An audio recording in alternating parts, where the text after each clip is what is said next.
কিন্তু জনাব হাদি আমার একটা কৌতূহল আছে, স্বাস্থ্য উপদেষ্টা বলে তো কিছু এক্সিস্ট করে না। স্বাস্থ্য উপদেষ্টা হচ্ছে ডক্টর মোহাম্মদ ইউনূস। নাই তো, আপনারা স্বাস্থ্য উপদেষ্টার ভিতরে 100টা কথা বলেন, ডক্টর মোহাম্মদ ইউনূসের বিরুদ্ধে কথা বলেন না কেন? কারণটা কি? কেন বলি নাই? শুনেন, কেন বলি না? ডক্টর ইউনূসের বিরুদ্ধে ফাইনালি এই জন্য বলি না যে ডক্টর ইউনূস হলেন, এখন দেখেন দুইটা ক্যারেক্টার। এই ডক্টর ইউনূস পলিটিক্যাল পার্টি খুলেছিলেন, একদম 100% পেই করছে।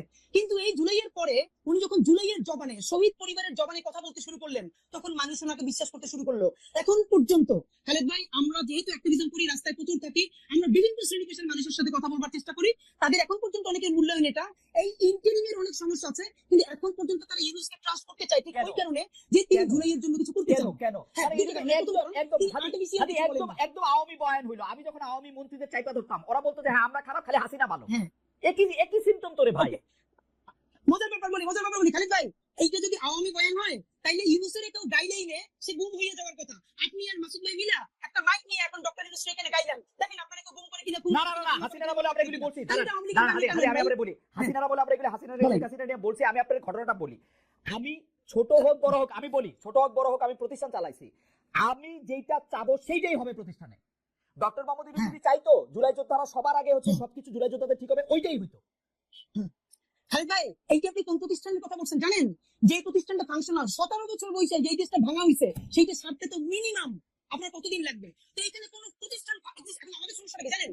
আমাদের সমস্যা হলো আমরা এই গোপালে কথা বললে মানুষ মনে করবে আমরা সরকারের পক্ষেই কথা বলতেছি, কিন্তু বলতেছেন সরকারের পক্ষে না। আপনারা কেন জানি খালি ডক্টর মোহাম্মদ ইউনূস একদম হাসিনা সিম্পটম, খালি হাসিনা ভালো সবাই খারাপ। আপনি জানেন আমি দায়িত্ব লয়ে করছি প্রধানমন্ত্রী কার্যালয়, সেই সময়কার প্রধানমন্ত্রী কার্যালয় খুশি হইতো মন্ত্রীদের বিরুদ্ধে দুর্নীতি রিপোর্ট হলে।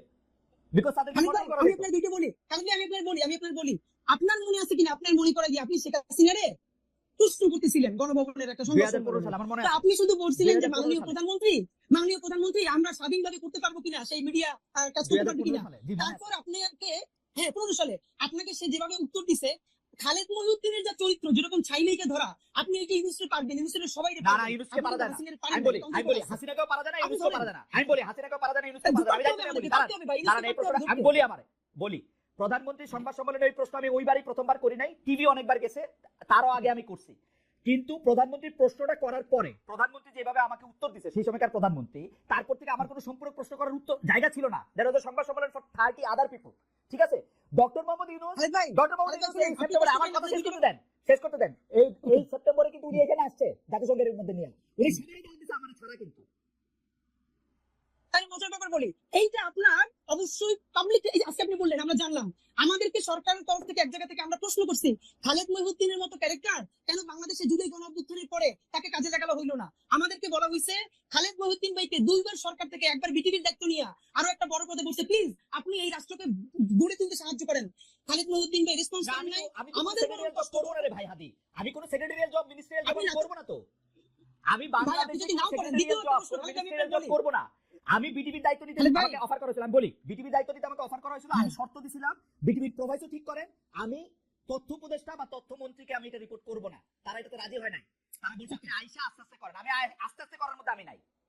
ফাইন, এটা আমরা জানলাম। কিন্তু খালেদ ভাই, আপনার মানে আমরা ওই ভালোবাসার জায়গা থেকে বলি, আমরা তো প্রত্যাশা করছিলাম যে আপনি জার্মান থেকে যেরকম ইউএসএ গেলেন, আপনি জার্মান থেকে এই জুলাইয়ের পরে একবার কিন্তু বাংলাদেশ আপনার খালেদ ভাই দেখি নাই। আপনি আসলে হয়তো কি জানেন, আপনি অনেক মেকানিজমের সাথে কথা বললে, শহীদ পরিবারগুলোর সাথে কথা বললে, তাহলে আপনি আমি যেটা ফিল করতেন। আমি বলি আমার দিকে আলাপটা করলে কি মানে আলাপটা আমি আর আপনি আলাদা আলাপ করব না। আপনি খালি আমাকে এই কথা বলেন, আমি সরাসরি প্রশ্নটা করি। এটা আমি কামাল ভাইয়ের কাছ থেকে আসলে একটু জানতে চাইবো, কারণ আপনার কাছ থেকেই আমরা এগুলি সবচেয়ে বেশি শুনি। কারণ যারা আগে জুলাই নিয়ে কথা বলছে তাদের অনেকেই ছাড়ান দিছে, রিটায়ার্ড করছে। আপনি রিটায়ার্ড করেন নাই, আপনি মাঠে আছেন, আপনি কথা বলতেছেন। সেই জায়গা থেকে, সেই রেসপেক্ট থেকে আমি আপনার একটা ছোট্ট বিষয় জানতে চাইতেছি। মাত্র 1000 জন রে, যেখানে আমরা 8 লাখ কোটি টাকার বাজেট করি, মাত্র 1000 জন শহীদ, 1000 জন চরমভাবে আহত, এই 2000 জনকে ভরণ পোষণ করা, তাদের একটা খুশি করা, মানে আমি খুশি শব্দটা বলবো না, মানে তাদের খেয়াল করা, এটা তো এত বড় জটিল কাজ না। এটা কেন করা যেতেছে না? এটা ডক্টর মোহাম্মদ ইউনূসকে আপনি প্রথম কেন এর জন্য আপনি অভিযুক্ত করতেছেন না, এটা আমাকে একটু সারপ্রাইজ করতেছে। মানে আর কাউরে এখানে অভিযোগ করার দরকার নেই, বুঝি না। খালেদ ভাই জি, এই একই আপনি যেটা বলছেন না, এই দাবিতে ইনকিলাব মঞ্চ একদিন অনশন করছে যমুনার সামনে। ঠিকানা আমার নিজে ব্রিফিং দিচ্ছে, তখন ঠিকানা থেকে গিয়ে বলছে ভাই খালেদ ভাই টিভি থেকে আসছে, এবং প্রধান উপদেষ্টাকে বলছি এই যে কালেকটিভ ব্যর্থতা, এই ব্যর্থতার ইমাম হলেন আপনি। মাত্র 1000 হোক 1500 হোক, যে শহীদ পরিবারে পুনর্বাসন করতে পারেন নাই, আহতদেরকে সর্বোচ্চ চিকিৎসার জন্য ডেটাবেস তৈরি করতে পারেন নাই। এই সমস্ত ব্যর্থতা এই সরকারের, আর এই সরকারের ইমাম হিসেবে সমস্ত ব্যর্থতা আপনার। আপনি কোন যত সুন্দর করে কথা বলেন এটা দিয়ে কাভারি হবে না।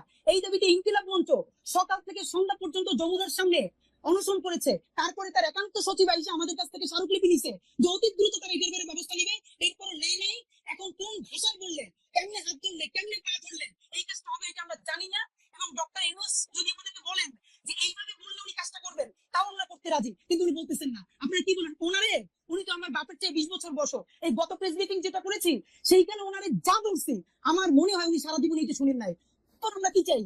ওনাকে দিয়ে অন্তত ন্যূনতম সেই কাজটা হোক যেটা পলিটিক্যাল পার্টি চাইতেছে না। ওনার এই জন্য এক হাত ধরে রেখে আরেক হাত ধরে পাইয়ে ভাই, যে ন্যূনতম সংস্কারটা ওনার মাধ্যমে হোক, ওনার আন্তর্জাতিক এই স্বীকৃতির মধ্যে দিয়া। আর তো কিছু না ভাই, উনি তো আমার দাদা খালু ফুফা না। ইনকিলাব মঞ্চ আজ পর্যন্ত এই সরকারের কোনো একটা পয়সা তো দূরের কথা, প্রোগ্রামে পর্যন্ত উপস্থিত হয় না। এই যে ঘোষণাপত্রের প্রোগ্রাম দিচ্ছে, ইনকিলাব মঞ্চের মুখপাত্র হিসেবে আমি ভিতরে দাওয়াত পাইছি ওনার, কিন্তু ভিতরে যাই নাই। আমি আমার ভাই বোনদেরকে নিয়ে রাস্তায় ভিজে দাঁড়াই শুনছি, ভিতরে যাওয়াটা প্রয়োজন মনে করি নাই। কিন্তু ওনাকে চূড়ান্ত ভাবে শেষ পর্যন্ত ধরে রাখতে চাই কেন? এই জুলাইয়ের মধ্য দিয়ে কিছু সংস্কার হোক। কিন্তু আমার আমার আমার এই বিষয় কোনোদিন যাবে না, মানে এটা তো আপনাদের প্রাথমিক দাবি ছিল, প্রথম থেকে দাবি ছিল, এইটা উনি কেন করতে পারলেন না? এটা কি উনার অনভিজ্ঞতা না? এটা এমনি কি, আমি এটা ঠিক আসলে বুঝি না। আমি কামাল ভাইয়ের কাছ থেকে একটু জানতে চাই যে কামাল ভাই, আপনার কাছে কি মনে হয় যেগুলি জিনিস আসলে উনার সবার আগে করার কথা, এগুলি তিনি কেন করেন নাই? কেন এই বিষয়গুলিকে জিয়ে রাখছেন? উনি 10টা কমিটি করতে পারছেন, কি করছেন না করছেন এগুলি কেন করেন না? আর নির্বাচনটা নিয়ে আমি একটু প্রশ্নের মধ্যে আসতে চাই। অনেকগুলি বিষয় মানে কি বলবো, যে নির্বাচন নিয়ে এনসিপি সরাসরি বলতেছেন, এনসিপি নাসিরউদ্দিন পাটোয়ারি এটা বলছেন যে ফেব্রুয়ারি নির্বাচন ঠেকিয়ে দেওয়া হবে, নাহিদ ইসলামী 1-11 ভয় দেখাচ্ছেন। আপনি কি দেখছেন? এই প্রশ্নটা আমি জনাব হাদির কাছেও করতে চাই, একজন দর্শকের কাছে দর্শকের মতামত আমি একটু পড়তে চাই। আমি সাধারণত যেই দর্শকরা যে মতামতগুলো আমার পছন্দ হয় সেগুলো আমি পড়ি। ওনার নাম আরিফুল ইসলাম অফিসিয়াল। উনি বলছেন, খালেদ সাহেব আপনার সাংবাদিকতা সাহসের উৎস কে ছিল তা জুলকারনাইন সায়ের তা পূর্বের এপিসোডে বলে দিয়েছিলেন। মানে উনি বোধহয় সালমান এফ রহমানের কথা বলতেছেন, সেটা নিয়ে আমি জুলকারনাইন সায়ের সাথেও কথা বলছি। আমি একটু দর্শকদের একটু বলে দিতে চাই, সালমান এফ রহমান যখন প্রথমবারের মতো এমপি হয়েছে এরপর থেকে আমি ইন্ডিপেন্ডেন্ট টেলিভিশনে কাজ করি নাই, ফর ইউর ইনফো। যাই হোক, হবে আমি একটু কামাল ভাইয়ের কাছে যেতে চাই। কামাল ভাই, এইটারে আপনি আসলে কিভাবে দেখেন? নির্বাচন কেমনে ঠেকানো, নির্বাচন আসলে হবে কিনা? আর আমি একটু কামাল ভাই একটু এটাও দেখেন, আমার কিন্তু এখন ডক্টর ইউনূসকে মানে উনার এই 1 বছর যদি আমি বিশ্লেষণ করি, 8 মাস আমার কাছে মনে হয়েছে যে উনি একদিকে অ্যালাইন হয়েছিলেন, এই 4 মাস আমার মনে হচ্ছে যে উনি পুরোপুরি বিএনপির পকেটে ঢুকে গেছে। এইটাও আপনি একটু দেখেন, এটা আমার মনে হয়। আমি আমার মতো করে আমি একটু ছোট করেই বলি, আমরা সময় খুব কম। জি, আমরা সময় একটু বাড়াই দিয়ে করতে, আপনি বলেন। জি কামাল ভাই।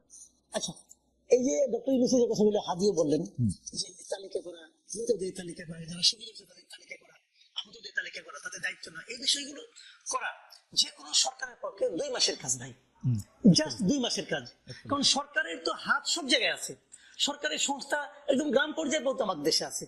এটা সংগ্রহ করা, চেক করা, রিচেক করা, এটা কোনো ব্যাপার না। তাহলে তো ওনারা করলেন না কেন? করলেন না দুটো কারণে আমি বলি আপনাকে। প্রথম কারণ হলো, আমি শুরু থেকেই বলছি, এটা একটা নন সিরিয়াস টাইপের গভর্নমেন্ট। একটা সরকারের যে দায়িত্বটা থাকে, যখন একটা পলিটিক্যাল গভর্নমেন্ট থাকে না, তাদের জনগণের কাছে অনেকগুলো কমিটমেন্ট থাকে, এতে কোনো কমিটমেন্ট নাই। যদি 1 নম্বর, যদি কোনো বিপ্লবী সরকার হয়, তারও একটা কিন্তু কমিটমেন্ট থাকে, এটা তার বিবেকের কাছে একটা কমিটমেন্ট থাকে, যে আমাকে এই লোকগুলো নিজের জীবন দেয়া আমাকে এখানে বসাইছে, অতএব এই কাজগুলো আমার করার দায়িত্ব। এই ধরনের কোনো কমিটমেন্ট এদের নাই। আমি হাদিকে বলি, যেমন হাদির কথা বলি, হাদি তো রাজপথের অকুত ভয় সৈনিক ছিলেন, তখন হাদি মনে করেন হাদি তখন আন্দোলন করতেছে, আপনি হাদিকে যাই নিয়ে 3 তারিখে যে বলেন হাদি আন্দোলন ঠিকঠাক মতো করো, যদি তুমি জিততে পারো তাহলে কিন্তু আমি নূরজাহান বেগমকে স্বাস্থ্য উপদেষ্টা বানাবো। হাদি কি করতে ভাই? হাদি করতে, হাদি রিয়াকশনটা কি হতো আপনি বলেন? তো এখন এই তো হয়েছে, নূরজাহান বেগমকে না উপদেষ্টা বানিয়েছেন, কি বানিয়েছে? ডক্টর ইউনূস বানিয়েছে। কেন বানিয়েছে? দেশের স্বাস্থ্য ব্যবস্থা উন্নত করার জন্য বানিয়েছে, নাকি এই ভদ্র মহিলাকে উনি এত বছর ধরে চিনে, ঠিক আছে বয়স্ক হয়ে গেছে, গৃহবধূ ঘরে থাকে, এখন নাতি নাতি নিয়ে থাকে, তার সঙ্গে পরিচয় আছে, এনে বসাই দিছে? এটা কি একটা সরকার প্রধানের দায়িত্ব? এটা কি একটা সরকার প্রধানের কাজ হতে পারে? পারে না। দেখেন একটা ছোট করে একটু জানবো, ডক্টর ইউনূস যেহেতু কাউকেই চিনে না, নানা জায়গা থেকে নানা উপদেষ্টা আছে, উনার তো একটা নিজের লোক দরকার, যে উপদেষ্টা পরিষদে কে কি বলে আমার কাছে এসে বলবা। সকল ধরনের সিইওরা তো এরকম করে একটা লোক লাগায় রাখে, ওই বোর্ড মিটিং এ কে কি বলে, ওরকম সমস্যাটা কোথায় আমি বলি, এটা লাগবে না। উনি কিন্তু চেষ্টা করেন তা না, উনি আসলে বাংলাদেশের মানুষকে চেনে না। This is the tragedy.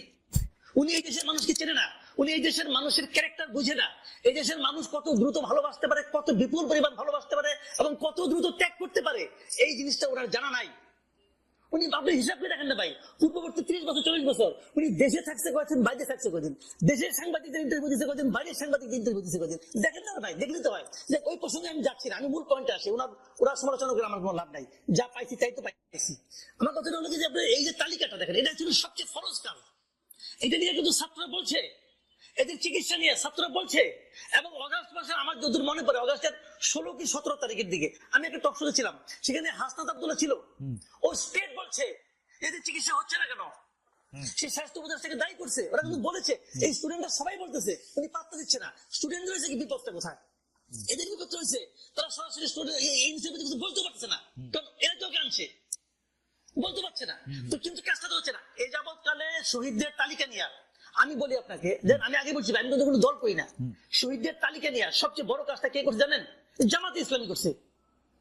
জামাতে ইসলামীকে তালিকা করছে, এবং সেই তালিকাতে ওরা 10টা খন্ডের বই করছে, 10 খন্ডের বই। সেখানে তারা দেখাইছে যে কে মারা গেছে, কবে মারা গেছে, তার আইডি কার্ড সহ, তার ফ্যামিলির বিবরণ সহ, ফ্যামিলিতে কে কে আছে না আছে ডিটেইল আছে। এই কাজটা জামাত করছে, আর কেউ করে নাই। তো জামাত একটা পলিটিক্যাল পার্টি যদি করতে পারে, দোকান পারলো না কেন? জামাত চেয়েছে তাই করেছে, সরকার চায় নাই তাই করে নাই। ওকে, দিস ইজ দ্য পয়েন্ট, আর কিছু না। আমি তো দায়িত্ব নিয়ে বলছি, এই সরকারের উপদেষ্টা পরিষদে যত লোক আছে এর মধ্যে 80% লোকের এই আন্দোলনের সঙ্গে, এই গণ অভ্যুত্থানের সঙ্গে শারীরিক, মানসিক, আর্থিক, বুদ্ধিভিত্তিক কোন ধরনের সংশ্লিষ্টতা ছিল না। তারা শুধু তাদেরকে ব্যবহারই করছে। এবং আমার কাছে মনে হয় অনেকটা এনজিও সিস্টেমের মতো, এনজিওর কাজ হচ্ছে প্রবলেম জিয়ায় রাখা, তারা এরকম একটা কিছু করতে চাইছে বলেও আমার কাছে মনে হচ্ছে এনজিওর মতো। কিন্তু আপনার কাছে আমি একটু দর্শকের একটা মন্তব্য আপনার উদ্দেশ্যে এটাকে আমি করে রেখে একটু জনাব হাদির কাছে যাই। জনাব আল মামুন তিনি বলছেন, কামাল সাহেবকে জিজ্ঞেস করেন, তিনি ওই দিন বললেন যে যারা ডিবি অফিসের ভাত খেয়ে আন্দোলন প্রত্যাহার করে তারা এখন বড় নেতা, এটার ব্যাখ্যা দিলে ভালো হয়। আমরা আসছি কামাল ভাই আপনার কাছে। আমি একটু জনাব হাদি আপনার কাছে একটু প্রশ্ন করি যে আপনি প্রায় দাবি করছেন যে গণহত্যার বিচারের আগে কোনো নির্বাচন না, বিচার দ্রুত করার দাবিও তুলছেন, কিন্তু বিচারের ক্ষেত্রে তো টেকনিক্যালি সরকারের হাত থাকার কথা না। মানে আমরা তো ওই রকম ভাবে শেখ হাসিনা সরকারের মতো ট্রাইব্যুনালের নিয়ন্ত্রণ করবো ওরকম বিচার আমরা চাই না। বিচার পক্ষে আইন কানুন মেনে এগোতে হবে। তো সেই ক্ষেত্রে আপনারা বিচারের কতটুকু অগ্রগতি চান, বা সরকার বিচারটাকে কিভাবে তাড়াতাড়ি করবে সেটা যদি আপনি বলেন, বা নির্বাচন কমিশন কিভাবে করবে? ওকে খালিদ ভাই, এখানে আমরা যেটা খুবই স্পেসিফিকলি বলেছি, যেহেতু এখন দেশ ভোটের ট্রেনে উঠে গেছে, এখানে আমরা খুবই ফাইনালি একদম বলেছি যে বিচার তো একটা লম্বা প্রক্রিয়া। এখন দেখেন বাংলাদেশের বাস্তবতা হলো, দেখেন এই যে আপনি রাজনৈতিক দলগুলোর কথা বললেন, ইভেন এই সরকারের সমালোচনার ক্ষেত্রেও যেটা, বাংলাদেশের রাজনৈতিক দলগুলোর সমস্যা হলো তারা প্রেস ব্রিফিং করে প্রধান উপদেষ্টা অন্যান্যদের সাথে সামনে এসে বলে আমরা তো কোনো নির্বাচনের ভালো রোডম্যাপ পেলাম না।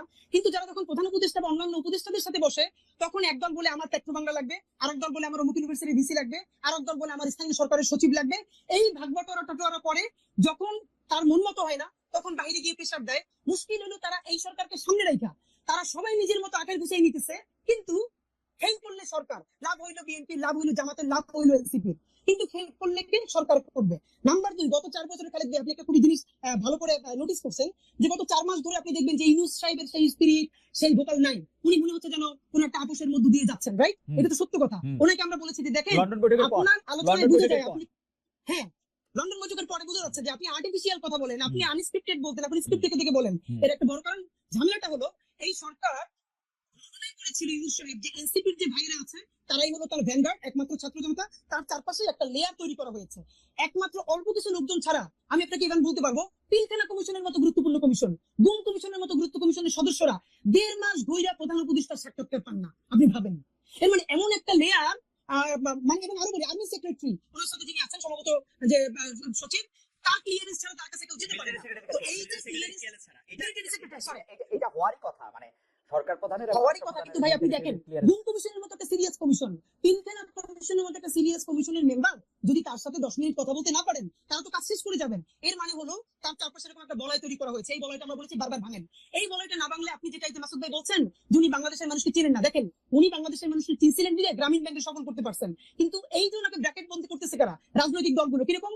এই রাজনৈতিক দলগুলো সমস্ত সুবিধা এই সরকারের কাছ থেকে নিবে, কিন্তু এই সরকারের কোনো দায় নিবে না। তারা সবাই মিলা সাদা পাথরের পাথরগুলো খালি ফেলবে। সেখানে বিএনপি, জামাত ইসলামী সবাই ঐক্যবদ্ধ, কিন্তু দোষ হবে কার? এই সরকার পারে নাই। কিন্তু দেখেন যখন বন পরিবেশ উপদেষ্টারে যারা ঘেরাও দিছে, সেখানে বিএনপি আছে, সেখানে জামাত ইসলাম আছে, সবাই মিলে আমরা একসাথে। আজকে একটা মজার ব্যাপার বলি ভাই, এই যে পত্রিকা নিউজ করছে যে রাজনৈতিক ঐক্যমত্যে সাদা পাথর লুটপাটের ক্ষেত্রে বাংলাদেশের সব রাজনৈতিক দল বিরাট ছিল। এনসিপি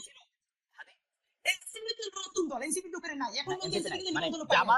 জামাত বিএনপি জাতীয় NCP পার্টি মিলে, জামাত বিএনপি জাতীয় পার্টি করে মিলে করছে। তারা মিলে এই লুটপাটটা করতে চাইতেছে। এখন আমাদের যেটা মুশকিল, আমরা ভাই নির্বাচনের আগে কি চাইতেছি, আমরা বলছি এই নির্বাচন ফেব্রুয়ারিতেও লাগে না, এই নির্বাচন চাইলে ডিসেম্বরেও করা সম্ভব। দুইটা কাজ করেন প্লিজ। হ্যাঁ, এক বলুন। নাম্বার হলো এই বিচার তো লম্বা সময় ধরে চলবে, হ্যাঁ। কিন্তু অ্যাটলিস্ট যারা একদম নির্দেশদাতা, হ্যাঁ। আপনি তাদের কিছু বিচারের অন্তত আমাদেরকে দেখাই যান সেটা যে কিরকম? স্বচ্ছ একটা বিচারিক না, প্রক্রিয়ার সেটা মধ্য কি- দিয়ে। সেটা কিরকম? ধরেন ধরেন ধরেন আমি সর্বশেষ দেখি যে সর্বশেষ প্রধানমন্ত্রী সহ আরো কয়েকজনের বিরুদ্ধে বিচার প্রক্রিয়া সাক্ষ্য গ্রহণ শুরু হয়েছে।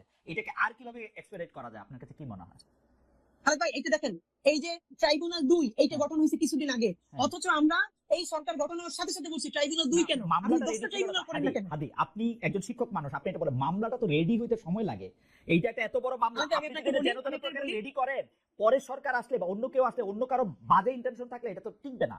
মামলাটা তো রেডি করতে হবে। খালেদ ভাই, আপনি একটু আন্তর্জাতিক অপরাধ ট্রাইব্যুনালে যারা কাজ করতেছে তাদেরকে একটু কাইন্ডলি ডাইকে কথা বলেন যে এই মামলা যেন খুবই ভালো ডকুমেন্টেড করে দ্রুত করা যায়, এই জন্য তাদের এক্সট্রা কি ইনিশিয়েটিভ ছিল আমি আপনারে বলি, দায়িত্ব নিয়ে আপনি ফ্যাক্ট চেক করেন। এই যে আইসিটি করা হয়েছে, তাদের সাথে পুলিশ দেওয়া হয়েছে না, সব থেকে দুর্বলতম পুলিশ, যার কান্দা থেকে বন্দুক খুলে বলে আমাদেরকে বলতেছে শিক্ষকের সদস্যরা, এমনও হয়েছে যে অপরাধী ধরতে গেছে পুলিশ দৌড়িয়ে পারে না, তো এই যে আন্তর্জাতিক অপরাধ ট্রাইব্যুনালের যে টিম